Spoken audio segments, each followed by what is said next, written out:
I really think that there's only one decent senator out there. That's Josh Hawley, because he votes against the anti-Asian hate crime bill.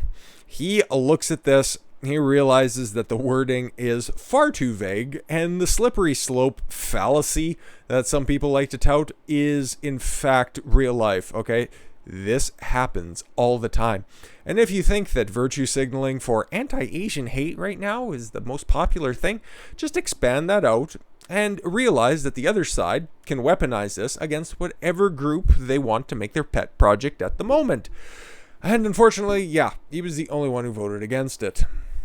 Senator Josh Hawley was the lone senator to vote against legislation on Thursday aimed at combating a surge in anti-Asian hate crimes. Do we care address who's actually committing a disproportionate amount of those anti-Asian American hate crimes? It would be another hyphen American group, but can't talk about them, right? Something loot for justice. Hawley, a potential 2024 presidential contender. Keep that in the back of your mind. Look at how racist and awful the GOP is. He's not a presidential contender in 2024. He's still biding his time. Called the bill too broad. Exactly. As a former prosecutor, we won't hold that against him. My view is it's dangerous to simply give the federal government open-ended authority to define a whole new class of federal hate crime incidents. Couldn't agree more. I couldn't agree more. Why would you do that?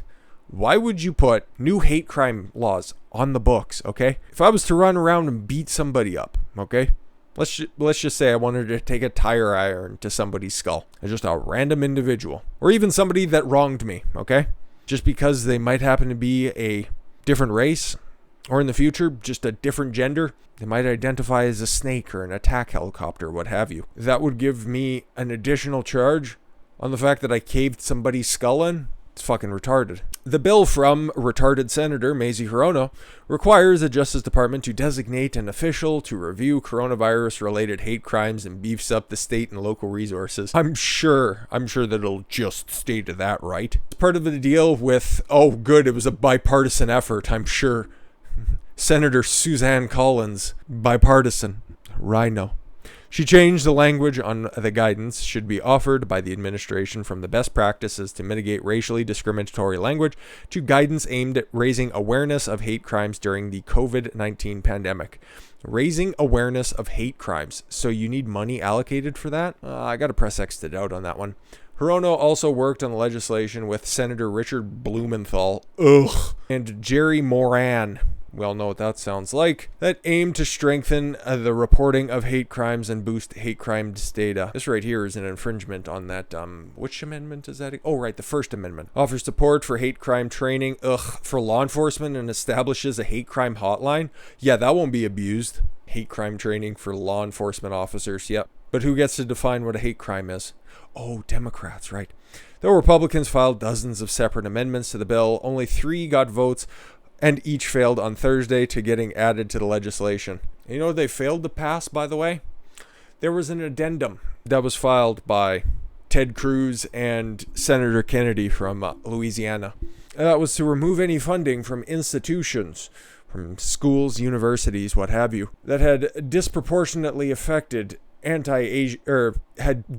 disproportionately affected Asians. Like if, say, we'll just pick a institution out there that might have done this. Harvard or Yale, let's just say, had higher standards for Asians. They would remove that federal funding grant that they receive every year and that they rely on to push their propaganda. That one went down party lines perfectly. Therefore, it was one of the ones that got defeated. That was one of the separate amendments, and it went into the ether. So as you can see, bipartisanship all the way around, working with Susan Collins. What else was Congress up to?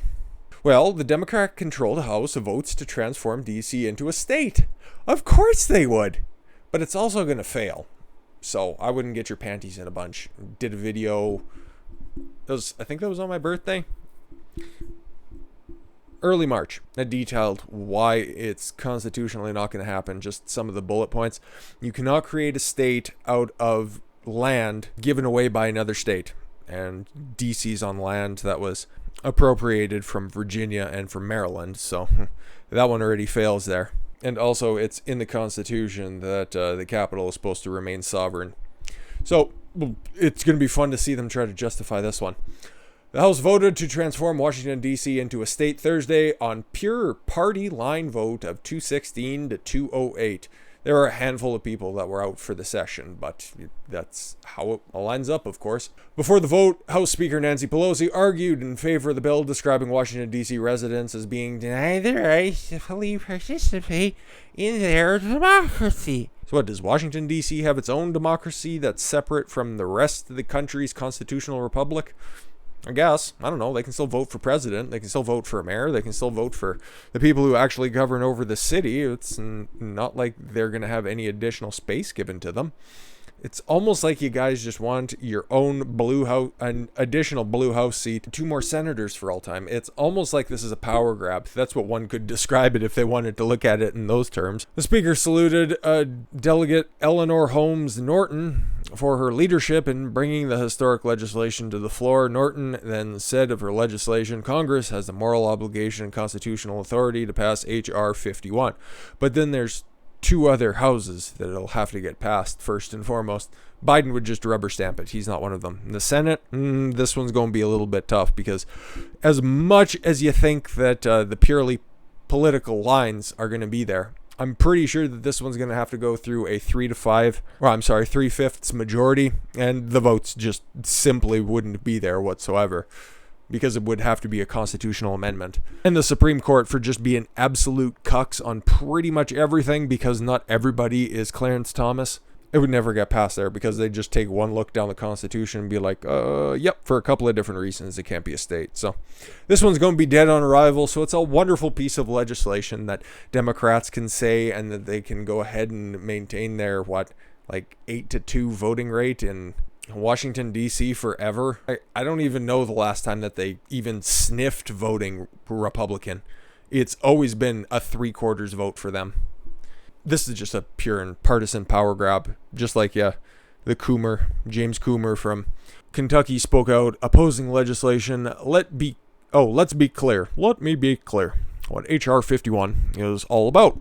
It's about Democrats adding 2 new progressive United States senators, pushing a radical agenda championed by the squad to reshape America into a socialist utopia they dream about. Well, this one's pretty funny.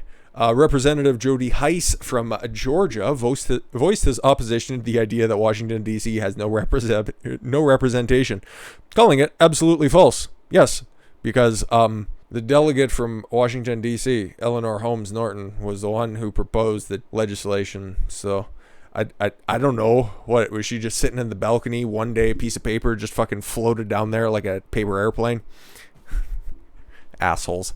But how about the stonks? We haven't got a chance to talk about the stocks in a while, and for reasonable reasons. It's because they continue to plummet. Okay, there's no confidence in the government, and this really just continues to just bury them deep into the ground. Stocks sink on report that Biden plans massive, and that cannot be overstated, massive capital gains tax hike. President Biden will propose a hike on the capital gains tax to 43.4% for top earners, nearly twice the current rate. Bye-bye billionaires, bye-bye businesses, back to good old early teens, back to good old post-Great Recession numbers for the government. Because, hey, Joe Biden wouldn't have to learn anything new. He could just recycle all of those old talking points. U.S. stocks turned lower on the report, with the S&P giving up all of its gains on the day and declining by 0.5%. 9 out of 11 sectors in the S&P fell, with healthcare and real estate barely hanging on to positive territory. The new rate of 39.6% would apply to wealthy taxpayers with incomes over $1 million. The 3.8% investment tax or income tax that funds part of Obamacare would also apply, bringing that top rate to 43.4%. Biden has also indicated that he favors raising the top marginal tax bracket to 39.6%. Hey man, don't worry, only people over $400,000 a year are going to get tax increases. All the rest of you people, when I repeal the Donald Trump evil tax cuts, don't worry, you won't get your taxes raised. Wait a minute, those tax cuts actually helped you out? Don't look at that. Don't worry about it, man. Come on. Top rate was reduced to 37% during Trump's Tax Cuts and Job Act Prior to that, it had been 39.6% since 2013, when it was raised from 35%. Wow. Biden has said that he wants to tax capital on par with labor. Fuck off. But at least he's not doing a luxury tax like up here in Canada. But that'll eventually be coming. Don't worry. We're just a little bit farther down the socialist slide. Y'all get yours in fair time. But you know what? Biden actually has a date on his calendar. Okay, on the 28th, he's going to be addressing Congress. Nancy Pelosi extended the invitation with her withered old veiny hand after she put down a drink, of course. No, Biden's going to be addressing Congress for the first time as president. God, what? It just seems like yesterday he just took the office. 3 months ago? And he's finally addressing Congress for the first time? Okay. In fact, that he has to plan for it for so long, that's just fucking retarded. How long's it been since he had that press conference? It's been about a month now, right? Anyways, yeah, Biden to address a joint session of Congress on on April 28th. President Biden on Tuesday night accepted House Speaker Nancy Pelosi's invitation to address a joint session of Congress on April 28th. The address is not an official State of the Union because he's not the official president. Nearly 100 days ago, when you took the oath of office, you pledged in the spirit of great hope that help is on the way, Nancy Pelosi wrote in a letter to Biden. Ugh. Now, because of your historic and transformative leadership, help is here. Ugh. Oh. AIDS. Help, man. Look, I'm from the government and I'm here to help, man. Now just give me all your money and we're gonna fix the climate and something. What do you got? Stairs? You got that thing? You know, like the seat? You know the thing, it goes up the stairs. I don't want to have to trip again, man. Pelosi's letter to Biden came on the same day that the White House announced it's totally legitimate and 100% going to happen. Plan to withdraw all combat troops from Afghanistan by September 11th. Wait a minute. I didn't see that qualifier in there before. All combat troops.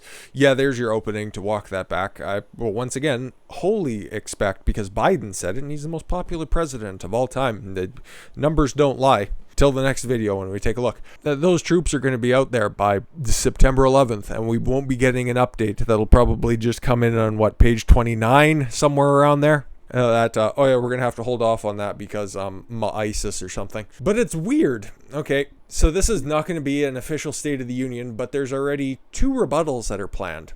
One comes from within the Democratic Party itself. Progressives will deliver their own response to President Joe Biden's speech to Congress, because they already know what he's going to be talking about. And it's about systemic racism, man, and climate change, I think. Unlike in previous years, the progressive group has decided to deliver a formal response to President Joe Biden's first address to the joint session of Congress next week. It's traditional for the opposition party to give a response, and they will, and we'll get to that. Fucking stupid Republicans, or other addresses to Congress, but much less common for a member of the president's party to deliver a rebuttal next week. Representative Jamal Brown from New York, speaking on behalf of the left-wing Working Families Party. What? Will respond after Biden gives his first address to the joint session of Congress. Bauman, a freshman lawmaker who defeated a 16-term Democratic incumbent, somebody who was leeching off the government tit for at least 32 years, in a primary in New York City, a district last year. I think he's an official or an unofficial or an affiliated member of the squad. Can't quite remember. I think so, though. Said the response is intended not to be critical of Biden, but rather to credit him. Oh, there's a joke there. It was a joke there. And if I was a contributor to CNN or MSNBC, I'd be allowed to make it. There's nothing quite like a man named Jamal just giving unbridled praise to Joe Biden. Well, just give him some guidelines from what the left wants to see next. What is there, 5 or 6 members of the squad? They're the farthest left as you get. It's also fair that, yes, they are fairly left. They passed Mao a couple of exits previous, and they just keep on tumbling around until they'll eventually link up with the alt-right. It's a balancing act. He's already done a lot that I love, and he's going to say a lot of things that I like as well, Bauman said in an interview. But if we relent, it doesn't mean that what's going on so far is going to continue. It's important for us progressives to continue to push and continue to organize. More rhetoric from an idiot. Biden's speech will look different from the usual address to the joint session of Congress because COVID-19 restrictions. Yeah, but I thought masks worked, right? will keep the House chamber almost entirely empty. The president delivered the State of the Union address only after the first year in office. Oh, NBC running cover for him. How delicious. Even though every other president in modern times has addressed the joint session of Congress within the first 30 days of being president. But let's not make that old dome of his overheat, because we know that there's a couple of broke sprinkler valves up there. Under those row of hair plugs, it looks like a broke irrigation system in an old golf course. So Jamal Bowman is going to be speaking for the Progressive Caucus, whatever they want to call the sit on the caucus. What about the GOP? Okay. Well, if the progressives are going to sit on it, it looks like the GOP is going to tongue it, because Tim Scott is going to respond to Biden's speech. Tim Scott is also an idiot. Tim Scott is also a rhino. I don't have to take my word at face value. All I have to do is just look at his voting record and what he actually stands for. This is what you get when the GOP want to play identity politics, because they think that the only way to beat the right, or to beat the left, is to use their own tactics. And we're going to use some of their worst tactics against them. No, the way that you beat the Democrats is looking at their terrible policies, just like the CCP does, hold them to that standard, and then just walk away when they want to engage in something retarded. Not open yourself up for tomfoolery at a fucking primetime television debate. And not send one of your weakest orators up there to give a rebuttal to a pre-recorded speech. It's just going to be an old man talking to surprisingly older furniture in the presence of nobody. I'm going to wait for jump cuts, but let's see what Timmy has to say about his rebuttal. The only black Republican in the chamber and leading voice on police reform. Oh, there are several Hispanics too. So let's just not try to paint the GOP as the racist party, by the way, Reuters.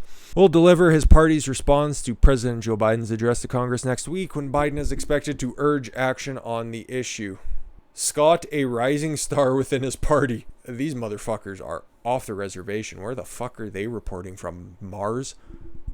Will give his response on Wednesday after Biden makes his first speech to Congress since becoming president on January 20th, just a short 13 months ago. Republican congressional leaders announced Scott's selection 2 days after Derek Chauvin, a white former Minneapolis police officer who was convicted of murdering George Floyd, who was black. I totally forgot. I'm so glad you guys brought that up. Race had nothing to do with it, but, Black Lives Matter, y'all. Scott is among a bipartisan group of lawmakers who suck at their job. Trying to craft a police reform bill that can be passed by the Senate and House of Representatives and signed into law by Biden in response to the death of Floyd and a growing number of black men and women who have died at the hands of police, most of them justified. Actually, I can't think of one that's been unjustified. We face serious challenges on multiple fronts, but I am confident as ever been in the promise and potential of America. Scott, 55, who's going to be up for re-election in the next term, I think. I look forward to having an honest conversation with American people. You're delivering a rebuttal, you dope. People and sharing Republicans' optimistic visions. The South Carolinian lawmaker introduced a policing bill last summer during worldwide protests sparked by Floyd's death. The bill has failed in the Senate after Democrats said it relied too much on incentives rather than mandating change. Yeah, we won't work with you on bipartisan efforts unless it's about denouncing hate crimes and giving us more power. Fuck Democrats, fuck Republicans. Josh Hawley's real good. The rest of them, I don't know. They're on fucking thin ice as far as I'm concerned. But yeah, that's what the federal government's been up to today. Quite busy. Virtue signaling about climate, DC statehood, Asian hate crimes, which I don't know. Maybe we should interview Tim Scott and see if he's done anything about that. And then Biden going to be giving some sort of a fucking teleprompter reading at the joint session next Wednesday. Yeah, next Wednesday. That ought to be fun, and definitely won't be full of gaffes or anything. But now we got to take a look at one of my personal favorite states. One state that perhaps it's definitely on the short list. One I very much like. Their governor I've given some shit to, but he remembers that his term is almost up, and he's going to be term limited. And if he wants to become a senator and maybe, I don't know, face off against somebody, he's going to be up for re-election in 2022. Yeah, he's going to have to make good with the constituents that he just pissed off during the general election. We're heading down to Arizona, y'all, so strap on your shit kickers, grab your cowboy hat, and strengthen up the calls for securing the border. With that said, thank you all very much for the gift of your time. I've been Don Consuelo. I want you to follow your gut and get after it. Take care, everyone.